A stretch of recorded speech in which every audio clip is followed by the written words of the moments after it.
네, 지금부터는 손정혜 변호사도 함께 하겠습니다. 네, 이커머스 플랫폼 티몬과 위메프의 정산 지연 사태가 확산되면서요. 그 피해가 눈덩이처럼 불어나고 있습니다. 먼저 여름 휴가를 앞두고 해당 플랫폼에서 여행 숙박권 등을 구매했던 피해자들의 목소리부터 듣고 오시죠. 8월 초에 그리고 9월 중순에 양양을 가려고 예약을 했죠. 두 건이 다 티몬을 통해서 예약을 했고요. 피해 액수가 한 500만 원 정도 될 것 같아요. 카드로는 취소가 안 된다고 해서 계좌를 통해서 환불을 받으려고 계좌를 입력하려고 창을 켰는데 안 되더라고요. 이번 여름 휴가는 망한 것 같아요. 결제하고 접수한 곳은 티몬 측인데 숙소에서 먼저 연락을 받았다는 거? 거기서 분통이 터지죠. 티몬이나 벨토도 고객센터가 잘 전화가 안 되고 있어요. 소비자들과 중간에서 계속 이러지도 저러지도 못하는 상황인 거예요. 피해 금액이 어느 정도? 500만 원 정도 가 있어요. 물가 있어요. 좀 더 싸게 가려고 하다가 더 큰 피해를 입었구나라는 생각?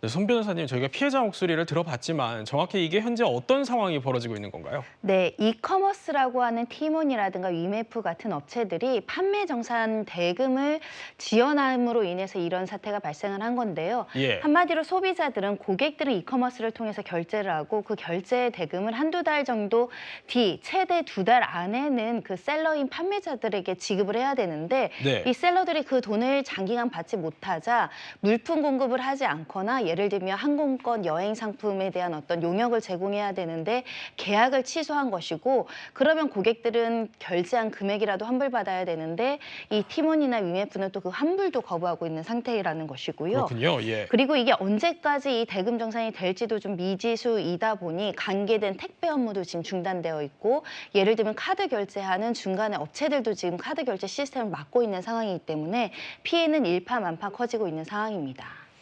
네, 결제 대행 업체들이 시스템 운영을 중단을 하면서 예약 취소해서 또 환불이 무기한 연기되는 걸로 확산이 되고 있는데 네, 그러면 강성필 부위원장님, 여행을 가려면 이 소비자 입장에서는 이게 환불이 언제 될지도 모르고 또다시 결제를 해야 되는 이중 결제를 해야 되는 상황 아닌가요?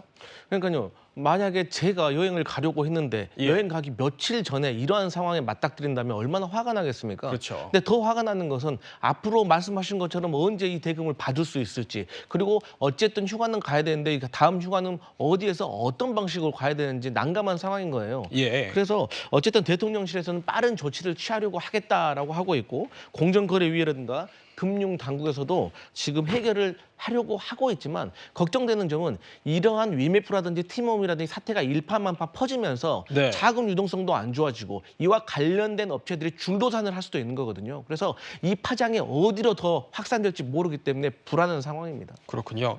한 언론 보도에 따르면 미정산 대금이요 1,000억 원에 달한다는 얘기도 있습니다. 손 변호사님, 도대체 왜 이런 사태가 벌어진 건지 궁금하네요. 네, 결국은 이 기업 이커머스의 내부 유동성의 위기가 있는 거죠. 한마디로 돈이 부족한 겁니다. 자금이 예. 부족해서 그동안 들어오는 돈으로 또 이제 셀러들 판매 대금을 정산해 주다가 어느 한 곳에서 자본력이 떨어지다 보니까 결국은 지급불능 상태에 빠졌다 이렇게 말씀드릴 수 있고요. 업계에서는 티몬과 이메프의 모회사로 불리는 Q10의 어떤 무리한 인수합병 과정에서의 여파다. 예. 즉 무리한 인수 과정에서 현금으로 이제 기업들을 인수하다 보니 이 자금을 유동성을 확보해 내야 되는데 거의 자본 잠식 상태에 빠지다 보니까 일부의 어떤 구멍이 생기니까 지금 소비자들이나 판매자들에게 대금마저 정산하지 못하는 위기가 발생한 것이라는 것이고요. 일단 Q10 관계자는 자금 흐름을 만들려고 굉장히 노력하고 있고 새로운 거래를 일으켜서 문제를 해결해야 되는 상황이다. 즉 지금 자본이 좀 부족하다는 걸 인정하고 있는 상황입니다. 그렇군요. 어젯밤 위메프 본사에는요 항의 방문차 찾은 피해자들로 인산인해를 이뤘다고 합니다. 이에 위메프 류하연 대표는 소비자 피해가 없도록 최대한 보상하겠다고 사과를 했다는데요. 당시 현장부터 직접 보고 오시죠. 재무팀이 그거보다 지금 사람 아니 그런 재무팀을 불렀어야지 이런 상황에 이치가 어떻게 되는 거지? 지금과 같은 피해를 끼쳐드려서 죄송하고요. 소비자 피해가 없도록 지금 최선의 노력을 하고 있습니다. 저희가 내일 오전에 저 부분 예약 내역 확인하고 환불해드린다 그랬는데 지금 환불을 받아야지만 가시겠다고 하셔서 확인 중이거든요. 환불 진행하고 이렇게 가실 수 있게 하겠습니다. 네, 손 변호사님, 그런데 이 류 대표가 조금 전에 기자회견을 진행을 했다고 합니다. 근데 이제 오늘 환불을 최대한 완수를 하려고 한다라는 입장을 또 밝혔고, 또 위메프의 미정산 금액은 400억 원 정도다라는 입장을 밝혔다고 해요. 뭐 티몬에 대해서는 정확한 금액은 밝히지 않았다고 하는데 이거 어떻게 좀 보셨습니까? 네, 다행히 그래도 IMF에서는 소비자 환불분부터 처리하겠다는 입장을 밝힌 것이고 소비자들의 불안감이 좀 사라지지 않을까 생각을 하는데요. 예. 총 미정산 대금이 현재 위메프는 한 400억 정도로 추산하고 있는데 네. 이거는 이제 판매자에 대한 대금 정산 부분도 합쳐져 있다 보니까 소비자는 아마 일부일 겁니다. 일부라도 소비자들에게 환불 조치를 먼저 하겠다라는 입장이고 이 정산 대금은 그러니까 모기업 Q10 차원에서 이제 확보하는 중이라고 하다 보니까 더 이제 소비자들의 피해가 눈덩이처럼 불어서 이제 업계에 혼선이 없도록 소비자의 환불권을 처리하고 예. 또 특히 지금 신용카드 결제가 지금 막혀 있는 부분에 대해서는 이 결제 대행 업체로부터 이제 카드 결제 취소가 가능하도록 조치를 한다는 것이거든요. 일부는 조금 신속하게 조치가 이루어지고 있지만 여전히 또 판매자들한테 대금이 안 간 건 너무나 지금 많은 상황이기 때문에 이 언제 얼마나 자금이 확보될지도 유의주시해야 되는 상황입니다. 네, 류 대표가 미정산 금액에 대해서 얘기는 했지만 앞으로 어떤 방향으로 흐를지는 조금 더 사태를 지켜봐야겠습니다. 근데 소비자들뿐만이 아니라요, 판매자들 사이에서도 또 판매 대금을 못 받을까 봐 우려도 확산 중이라고 합니다.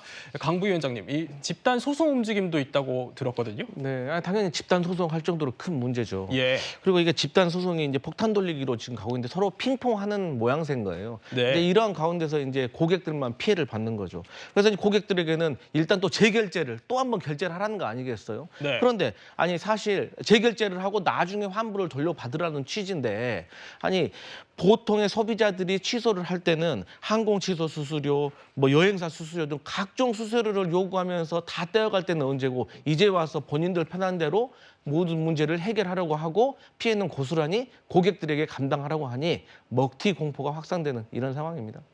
그렇군요. 이번 사태의 모기업 Q10 이 구영배 대표는요, 싱가포르 체류 중에 급히 귀국한 것으로 알려졌습니다. 또 대통령실과 정부도 해결 방안 모색에 나섰다고 하는데요. 윤 부위원장님, 그런데 이렇게 사태가 커지기까지 금융당국은 뭐 하고 있었던 거 아니냐라는 비판이 나올 수도 있을 것 같은데요. 이게 감독상의 문제라기보다는 이제 설계상의 문제로 보여져요. 왜냐하면 예. 저게 어쨌든 어떤 목적에 의해서 이렇게 됐는지 모르겠지만 이게 기본적으로 플랫폼에 중개를 하면서 돈은 중개업체를 거쳐가게 되는 거잖아요. 예. 그러니까 계약 관계는 중개업체가 끼지 않고 돈은 중개업체를 거쳐가기 때문에 결국 중개업체가 만약에 자본이 없거나 땀만 먹게 되면 이게 언제라도 터질 수 있는 상황이었어요. 네. 그러니까 이 돈에 대해서 예치를 하도록 법적으로 만들어 놓든지 아니면 계약 관계를 직접 플랫폼을 빼고 실제 플랫폼을 거쳐서 하지만 셀러와 그 판매자와 사는 사람이 계약 관계 체결되는 것으로 의제하게 되면 이번 같은 경우에도 사실은 그러면 판매자가 직접 용역과 상품을 줄 의무를 있게끔 만들어 놓으면 예. 대금 문제는 판매자하고 플랫폼 간의 문제로 남겨두면 되는 건데 지금은 대금 문제 자체가 그렇게 안 되기 때문에 셀러가 용역과 상품을 안 줘버리잖아요. 자, 이런 부분을 법적으로 막아버리면 됐었는데 여태까지 여기에 대한 이제 법적 검토를 안 했던 거죠. 그래서 국회가 한번 검토할 필요가 있지 않겠는가라는 생각을 합니다. 네.